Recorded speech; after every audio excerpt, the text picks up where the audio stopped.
Hello, आजच्या व्हिडिओमध्ये discuss करूया हे सम आणि या सम मध्ये एक फिगर दिलंय आणि काय इन्फॉर्मेशन दिलंय. चला इन्फॉर्मेशन काय दिलंय ते बघा. AB is parallel to CD is parallel to EF. That means आम्हाला दिलंय की AB जे आहे ते CD ला पॅरलल आहे आणि EF ला पॅरलल आहे, म्हणजे 3 पॅरलल लाईन्स आहेत. ओके, फिगर मध्ये बघा आणि सांगा या पॅरलल लाईन्स साठी काही ट्रान्सवर्सल आहे का, म्हणजे असं लाईन आहे का जे या तिन्ही पॅरलल लाईनना इंटरसेक्ट करत आहे. तुम्ही सांगा हो आहे ना, एक आहे E, अजून एक आहे का, आहे ते आहे BF. म्हणजे इकडे 3 पॅरलल लाईन्स आहे आणि 2 ट्रान्सवर्सल आहे. 3 पॅरलल लाईन्स 2 ट्रान्सवर्सल. काय आठवत आहे हो, प्रॉपर्टी आहे ना, प्रॉपर्टी ऑफ 3 पॅरलल लाईन्स आहेत ते ट्रान्सवर्सल. ते प्रॉपर्टी आपण ऑलरेडी डिस्कस केलं एका व्हिडिओमध्ये. ते व्हिडिओ बघितलाय का, नाही बघितलं तर बघून घ्या, त्याचं लिंक मी तुम्हाला डिस्क्रिप्शन मध्ये दिलंय. चला आता 3 पॅरलल लाईन्स आहेत, 2 ट्रान्सवर्सल आहेत, म्हणजे आपल्याला माहिती आहे आपण ते प्रॉपर्टी यूज करू शकतो. आणि फाइंड करायला काय सांगितलंय, कारण इकडे BDचं लेंथ दिलंय, DFचं लेंथ दिलंय, ACचं लेंथ दिलंय आणि सांगितलंय Xचं व्हॅल्यू फाइंड करायचं, प्रॉपर्टी यूज करायचं.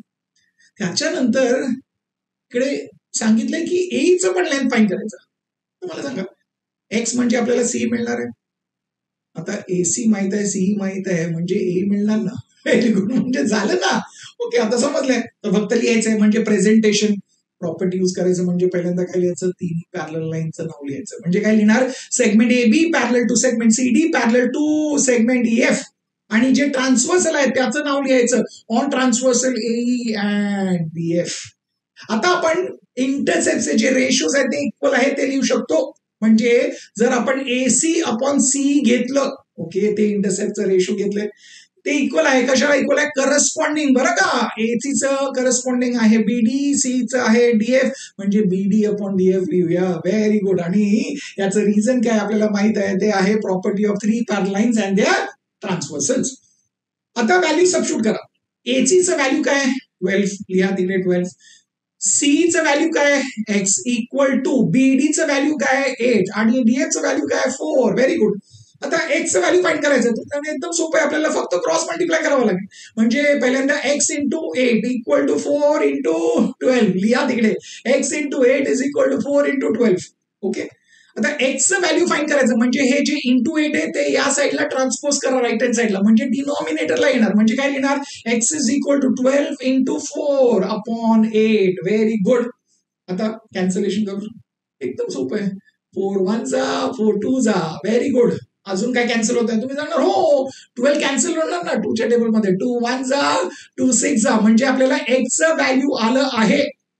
Xचं व्हॅल्यू किती आहे, Xचं व्हॅल्यू आहे 6. आता Xचं व्हॅल्यू आलंय म्हणजे आपल्याला Cचं लेंथ मिळालंय. त्या लोकांनी काय सांगितलं, आपल्याला AEचं लेंथ फाइंड करायचंय. म्हणजे झालंय कसं, नाही हे फाइंड करायचं. म्हणजे AE काय बघा, A काय, AE is AC plus CE. लिहा तिकडे A is equal to AC plus CE. याचं रिझन काय, A dash C dash E, ते लिहा ब्रॅकेट मध्ये. व्हेरी गुड, हे आहे परफेक्शन. आता व्हॅल्यू सबस्टिट्यूट करा. ACचं लेंथ आपल्याला माहित आहे ते आहे 12 आणि Cचं लेंथ आहे 6, म्हणजे 12 आणि 6 आपण ऍड केलं तर काय येणार आहे 18. म्हणजे AEचं व्हॅल्यू आहे 18 काय, सेंटीमीटर, मीटर नाही, काय लिहायचं, युनिट्स. Very good.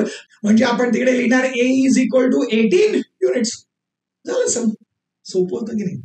आपल्याला समजलं प्रॉपर्टी अप्लाय करायचं आहे कसं, आपण बघितलं ना गिव्हन मध्ये काय, फिगर मध्ये समजलं. तेच लक्ष द्यायचं, का यूज करतोय ते समजून घ्यायचं आणि प्रेझेंटेशन त्याप्रमाणे लिहायचं. समजलं, एकदम सोपं. आवडलं व्हिडिओला लाईक करा.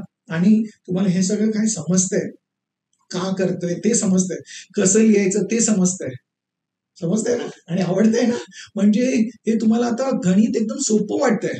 तर चॅनलला सबस्क्राईब करा आणि तुमचे जे खास मित्र आहेत, बेस्ट फ्रेंड्स आहेत, त्यांना पण या चॅनलचं लिंक द्या. म्हणजे त्यांना पण ही व्हिडिओ बघितल्यानंतर वाटणार ओके मॅथ सोपं आहे. Okay, very good. आणि मी तुम्हाला भेटणार आहे पुढच्या व्हिडिओमध्ये अजून एक इंटरेस्टिंग सम सकाळ. तोपर्यंत शिकत राहा, स्माइल करत राहा आणि शेअर करत राहा.